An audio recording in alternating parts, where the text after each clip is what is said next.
नमस्कार दोस्तों, कैसे हैं आप सभी लोग। मैं आशा करता हूं कि आप सभी लोग बेहद खुश और प्रसन्न होंगे।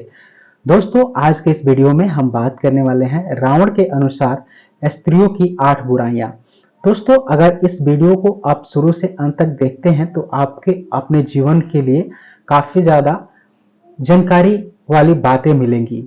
दोस्तों, रावण एक बहुत ही बुद्धिमान और ज्ञानी राजा था, लेकिन उसके एक अहंकार ने उसकी प्रजा के साथ साथ उसका और उसके पूरे परिवार का नाश हो गया। दोस्तों, आज की इस कहानी से बहुत कुछ सीखने को मिलेगा, तो आप लोगों से गुजारिश है कि वीडियो शुरू से आखिर तक जरूर देखिएगा। वीडियो अच्छे लगे तो लाइक कीजिएगा, चैनल पर नए हैं तो सब्सक्राइब जरूर कर लीजिएगा। दोस्तों, वाल्मीकि रामायण 3 घटनाओं के इर्द गिर्द घूमती रहती है। एक, राम के वनवास की कैकेयी द्वारा की जाने वाली मांग, और दूसरा शूर्पणखा का राम से प्रणय निवेदन, फिर निवेदन अस्वीकार करना, लक्ष्मण द्वारा उसका अंगभंग करना, और तीसरा सीता का हरण और मांग, लक्ष्मण का उन्हें छोड़कर जाने की मनाही पर सीता द्वारा अनावश्यक आरोप और दोषारोपण। अंतिम इस घटना का परिणाम ये हुआ कि सीता असुरक्षित हो गई, अपहरण हो गया और युद्ध का कारण बना और रामायण रची गई।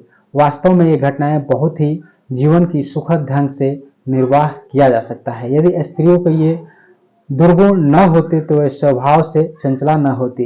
रामायण में कैकेयी और शूर्पणखा जैसी महत्वाकांक्षी और पहल करने वाली स्त्रियों को भी घृणित और नकारात्मक छवि वाला दर्शाया गया है।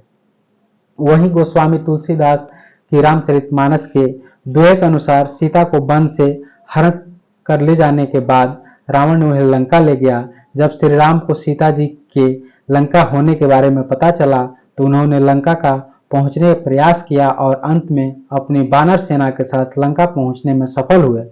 उनके लंका पहुंचने की खबर जब लंकापति रावण के राजमहल तक पहुंची तब रावण की पत्नी मंदोदरी डर गई। वह तुरंत अपने पति के पास गई और उनसे अर्ज की कि वह युद्ध ना करें, सीता को उनके पति श्री राम को सही सलामत वापस दे दें और उसे देने के बाद आप उन्हें क्षमा मांगे। अपनी पत्नी की ये बात सुनने के बाद रावण ने उसे पत्नियों के 8 गुणों के बारे में बताया, जो कि मैं सबसे पहले अवगुण के बारे में बात करें तो साहस।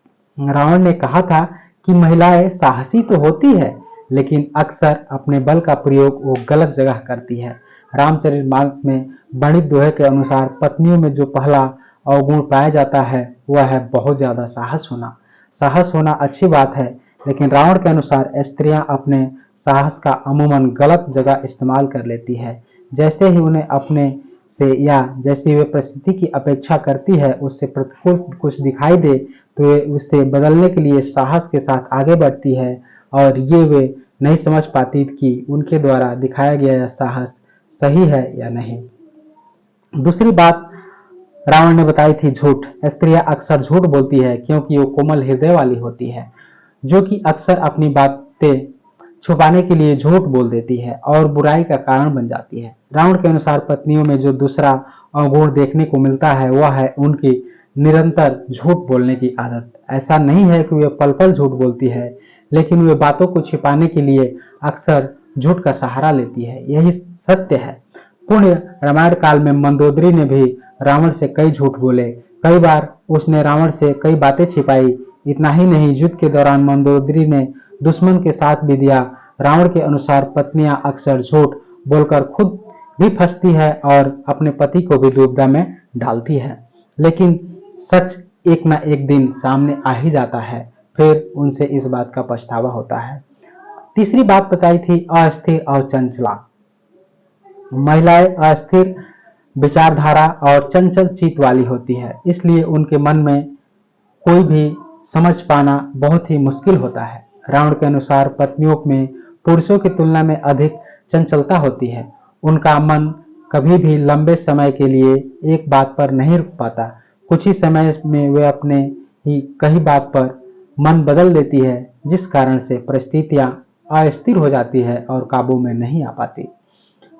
चौथी बात बताई थी स्वार्थी और मायावी होना। महिलाएं स्वार्थी और जिद्दी होती है और अपनी जिद पूरा करने के लिए वो कहानियां गढ़ने और बहुत सारी मायावी खेल खेलने लगती है। रावण ने पत्नियों के जिस चौथे अवगुण की बात की वह उनके माया रचने का अवगुण है।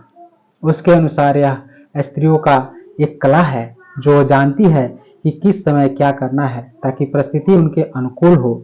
रावण के अनुसार स्त्रियां अपने खुद के स्वार्थों को पूरा करने के लिए कई प्रकार का माया रचती है। दुनिया उनकी इस माया से बेखबर होती है।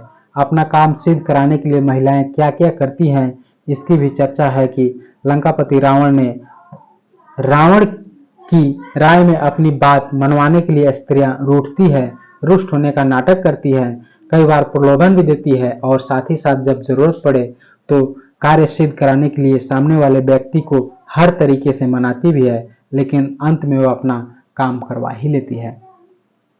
पांचवी बात उसने बताई कि घबरा जाती है। यद्यपि महिलाएं साहसी होती है लेकिन विकट परिस्थिति आते ही वो बहुत ही जल्द हथियार डाल देती है। रावण ने पत्नियों के जिस पांचवें अवगुण को बात की वह उनका डरपोक होना, जिस स्त्रियां बहुत ही जल्द घबरा जाती है। परिस्थिति में यदि वे अचानक बदलाव देख ले तो डर जाती है कि आगे अब क्या होगा। मंदोदरी ने भी कुछ ऐसा ही बर्ताव किया था। जब उसे मालूम हुआ कि श्री राम जो स्वयं शिव जी के परम भक्त हैं वे रावण से युद्ध करने के लिए लंका पहुंच गए हैं तो उसे अपने पति की मृत्यु का भय सताने लगा और इसी डर से के कारण उसने अपने पति के युद्ध न लड़ने की सलाह दी और अपना बल दिखाने से पहले ही हार मान लेने की और क्षमा मांगने के लिए कह रहे थे। अगली बात कही थी महिलाएं अविवेक होती है। महिलाएं अविवेक होने के साथ साथ अक्सर भावावेश में आकर वे गलत फैसले ले लेती है जिसका एहसास उन्हें बहुत देर में होता है। इसलिए रावण ने यह कहा कि भले ही स्त्रियां कितनी ही साहसी क्यों न हो लेकिन उनके मन में एक भय जरूर होता है और भय उनके अजीबोगरीब कार्य करवाता है। इस भय के कारण उनकी बुद्धि भ्रष्ट हो जाती है, अविवेक हो जाती है। जी हाँ, रावण के अनुसार स्त्रियों का छठा अवगुण है उनका अविवेक। स्त्रियां भले ही तेज दिमाग वाली हो, बुद्धिमान भी हो सकती है लेकिन उनके कर्म कई बार अविवेक जैसा अवगुण देखा गया है जिनके कारण वे बिना सोचे समझे निर्णय ले लेती है और बड़ी ही समस्या में आ जाती है। अगली बात कहे कि पवित्र नहीं होती है, अपवित्र होती है। रावण के मुताबिक महिलाएं भले ही कपड़ों और गहनों से खुद को सजाए लेकिन दिल से वे पवित्र नहीं होती है। वे साफ सफाई का ध्यान नहीं रखती। इस कारण रावण ने महिलाओं को अपवित्र कहा था। अपवित्रता, माफ कीजिएगा, आपको इस बात पर सच में बुरा लग जाएगा लेकिन रावण के अनुसार महिलाएं अपवित्र होती है, उनमें मन की साफ सफाई का अभाव होता है।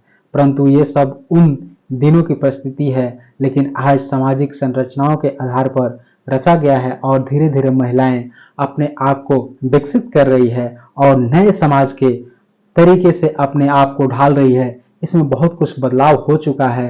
अपवित्रता अब स्त्रियों में नहीं रह चुकी है।